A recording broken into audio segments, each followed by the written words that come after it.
Bonjour, merci d'être Bonjour à avec vous. nous. Vous êtes bien sûr candidat à l'élection présidentielle et vous restez président de Debout la France. Pour vous interroger à mes côtés aujourd'hui, Véronique Jacquier de Sud Radio. Bonjour Bonjour à Véronique. tous. Bonjour madame. Et Michael Zamès de Public Sénat. Bonjour Michael, merci Bonjour à d'être tous, avec Gaël nous. Zamès. Nicolas Dupont-Aignan, après l'attaque à l'arme chimique, Donald Trump change d'attitude sur la Syrie. Une intervention militaire américaine n'est plus exclue. Est-ce que vous seriez pour, vous? Moi j'attends d'avoir des preuves. J'ai écouté hier, on parlait d'attaques chimiques présumées. Nous avons tellement été trompés lors des fameuses armes chimiques de Saddam Hussein, lors de la fameuse attaque contre Kadhafi. Ce n'est pas que j'ai envie de défendre ces gens-là, mais j'attends d'y voir clair. Mais sur l'attitude Véronique même de Jacquier. Donald Trump, parce que ça vous inquiète? Ce qui m'inquiète, c'est de recommencer les erreurs de la Libye et de l'Irak. Voilà. Et je maintiens qu'il faut d'abord connaître la vérité avant d'agir si vite. Comme le disait François Fillon, il faut discuter avec tous les protagonistes syriens, y compris encore Bachar el-Assad. Mais encore une fois, je n'ai pas les éléments. Je me méfie des Mettez surinterprétations. les éléments de côté pour une fois. Mais Et toujours, bien sûr. Non, mais sur le fond, vous êtes président de la République. Je traite avec tout le monde. Bachar el-Assad compris. Parce que moi, si je suis élu président de la République, ma priorité sera de venger les morts du Bataclan et de Nice et d'éliminer l'État islamique. Est-ce qu'on peut Parce que imaginer... c'est pas Bachar el-Assad qui a tué sur les trottoirs de Paris. Je suis français. Je veux qu'on élimine l'État islamique qui répand le terrorisme comme un cancer, notamment au Maghreb, en ce moment en Libye. Et j'aimerais qu'on garde cette priorité. Oui, mais vous y prenez comment? Mais je m'y prends avec ceux qui veulent le faire. Et je mobilise la communauté internationale sur cet objectif. Car si on avait voulu éliminer l'État islamique, ce serait déjà fait. Donc il faut Michael toujours Zamès. soutenir Bachar el-Assad. Il faut, en tout cas, être vigilant, regarder ce qu'il a Ouais. réellement fait, Mais vous répondez et pas. ensuite continuer à éliminer l'État islamique. Nicolas Dupont-Aignan, France 2 Véronique abandonne Jacquier, Sud le Radio. second débat entre les 11 candidats. Elle propose une série d'entretiens individuels en direct. Est-ce que vous regrettez justement l'idée que France 2 n'ait pas maintenu ce débat? France Télévisions a tout fait sincèrement, mais M. Mélenchon, M. Macron, M. Fillon et Mme Le Pen, à l'exception de M. Hamon, je le reconnais, qui voulait le débat, ne veulent pas discuter, ne veulent pas répondre aux questions. Mais ça fait des années qu'ils monopolisent la vie politique. Imaginez fréquenter des petits candidats, Non, mais oser... l'argument- Non mais attendez, Non, mais- attendez, je finis. Ce mépris, pas pour nous, pour moi, pour les Français. Ces gens-là, et là, ils apparaissent tels qu'ils sont. Non, mais Ces gens-là l'argument, ne Nicolas veulent pas... Dupont-Aignan, Attendez, oui. si je peux finir ma phrase. Ces gens-là ne veulent pas se mêler au peuple. Ils n'aiment pas le peuple. Ils le méprisent. Ils ne le respectent plus. Ils veulent rester entre eux. Eh bien, je dis aux Français, laissez-les entre eux. Mettez-les de côté. Nous allons reconstruire la France. Et ce refus de débattre est tout à fait symbolique. Tout à fait symbolique de l'épuisement d'une classe politique qui ne supporte même plus qu'on lui pose une question. Nicolas Dupont-Aignan, c'est Une pas remarque. tant la notion même de débat que la date, puisque la France 2... Mais ce n'est pas vrai, madame, puisque à la réunion de France Télévisions, on leur a proposé le lundi, le mardi, le mercredi. Et à la fin, madame, la représentante de monsieur Fillon a dit « Ah mais de toute façon, j'ai aucune date ». Vous savez, on a bien vu pendant le débat, on peut tout reprocher aux uns et aux autres. La démocratie, ça se prend en bloc. La démocratie, on ne choisit pas ses adversaires. D'ailleurs, je remarque que toutes ces personnalités veulent la concurrence en économie, laissent crever les entreprises parce qu'il y a de la concurrence. Mais en revanche, eux, ils ne veulent aucune concurrence. Ils ne veulent aucune question gênante. Vous On va validez revenir, l'idée sur- du débat individuel quand même sur France 2? J'irai partout où je D'accord. peux parler aux Français. Mais je vous le dis, c'est un très mauvais signal. Et je pense que les Français vont comprendre qui ils sont. Et j'invite les Français à voter pour des personnalités neuves. Je voudrais revenir un petit peu sur ce Michael qui s'est passé Zamès. lors du premier débat et notamment la sortie de Philippe Poutou. Vous étiez pas loin, vous étiez aux premières loges. Vous avez trouvé cette sortie contre François Fillon et Marine Le Pen respectueuse, irrespectueuse? Mais il y a le débat politique. Au nom de quoi parle-t-on de respect, d'irrespectueux Ce sont des Vous seigneurs. entendez, la polémique est en train de monter. Est-ce que ce sont des seigneurs?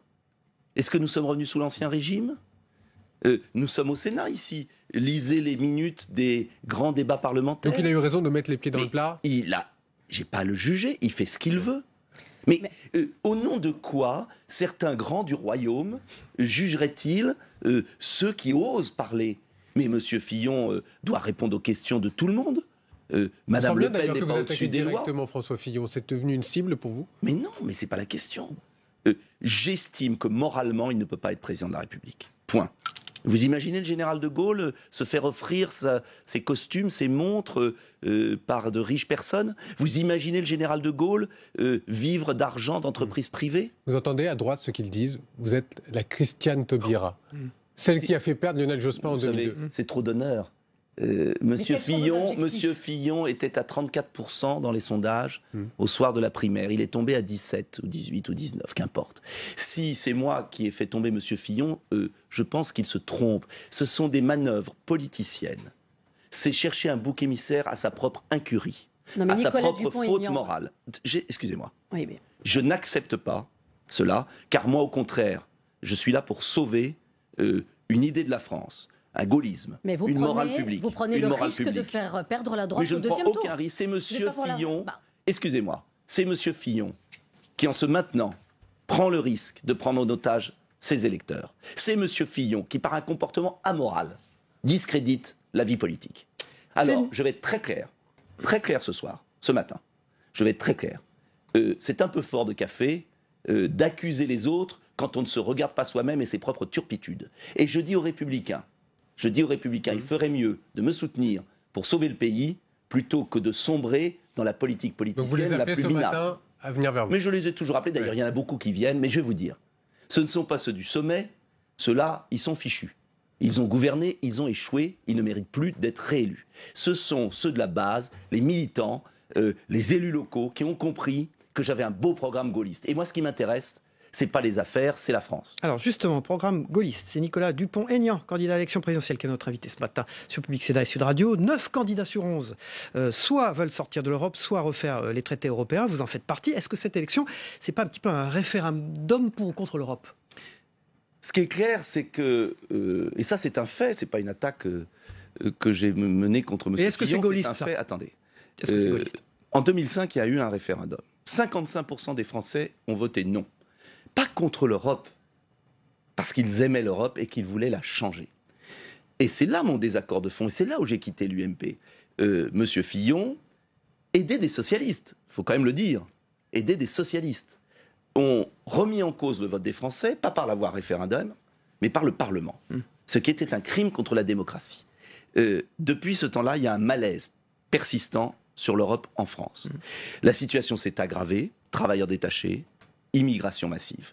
Et aujourd'hui, il y a toute une palette de personnalités à cette élection présidentielle qui veulent en finir avec cette mauvaise Union européenne. Ma position, moi, est claire. Je ne veux plus de l'Union européenne, mais je ne veux pas pour autant de la solitude.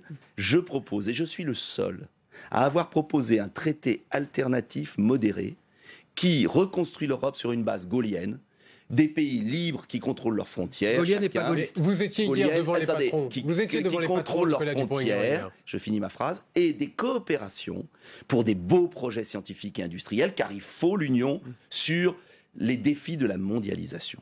Je veux remettre l'Europe sur le bon rail, là où on en a besoin, et enlever l'Europe là où on n'en a pas besoin. C'est comme un syndic de copropriété, j'ai trouvé cette image que je trouve juste. Quand il y a un mauvais syndic de copropriété et qu'on est copropriétaire, on arrête de lui donner de l'argent inutile et on le remet à sa place et on en change. C'est difficile Je veux d'en changer, hein. Nicolas Oui, mais la Dupont-Aignan, France, c'est pas n'importe qui. La France, c'est un grand pays qui a une histoire. vous étiez devant le MEDEF hier. Oui. Et les patrons vous disent Les patrons. ce que vous proposez, c'est les patrons en termes Les numériques, patrons, oui. ils disent ce que vous proposez, c'est Pourquoi un oui danger pour les entreprises. Ils préfèrent ce que propose préfèrent crever François seul. Fillon ou même Emmanuel Eh bien, Macron. bon courage. 6 millions de chômeurs, la misère dans le pays, les entreprises qui ferment. C'est sûr que quand les entreprises ont fermé, les ouvriers sont délocalisés, on les entend plus. Alors, à ce Non, propos, attendez, ça c'est important. On les entend plus. Moi, je défends les petits patrons. Je défends ceux qui sont victimes des travailleurs détachés qui ne payent pas de charges sociales en France. Alors, les patrons qui ont déjà délocalisé, ils sont peut-être très sympathiques, mais il n'y a plus d'ouvriers. alors, à ce propos, justement, Nicolas Dupont-Aignan, selon un sondage IFOP fiducial Sud Radio et Public Sénat, pour 22% des personnes interrogées, la cause principale du chômage actuel, ce sont les délocalisations. Mais il y a aussi les aides financières qui n'incitent pas à travailler. Alors, qu'est-ce C'est que vrai. vous préconisez sur ce Eh bien, terrain-là? justement, je réponds à cela dans mon projet. J'ai écrit un petit livre là-dessus. On l'a. On l'a. Et voilà, il faut Voilà. le citer parce qu'il y a tout dedans. On y vient. Euh, Mon agenda président. Voilà. parce que j'ai essayé de faire un effort d'écriture pour dire ce que je propose. Je propose de baisser massivement les charges, les impôts sur les entreprises, mais uniquement, et c'est ma différence. Vous ne touchez pas à l'assurance chômage? Mais attendez, un instant, si je peux répondre... on connaît votre discours sur la baisse des charges. Excusez-moi, Mais la durée d'indemnisation du chômage, vous y touchez? Non, j'y touche pas. Ah bon? Moi, je punis pas les chômeurs des erreurs des gouvernements.